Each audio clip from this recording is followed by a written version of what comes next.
ஸ்ரீஹரிகோட்டா ஏவுதளத்தில் இருந்து முதல் தனியார் ராக்கெட் விக்ரம்-1 நாளை விண்ணில் ஏவப்படுகிறது என்று இஸ்ரோ விஞ்ஞானிகள் தெரிவித்துள்ளனர்.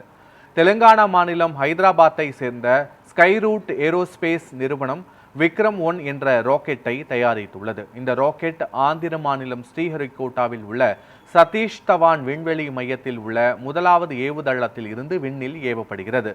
கிரகா ஸ்பேஸ், காஸ்மோரஸ் உள்ளிட்ட நிறுவனங்களின் தொழில்நுட்ப சோதனை சுமைகளை விக்ரம்-1 சுமந்து செல்கிறது.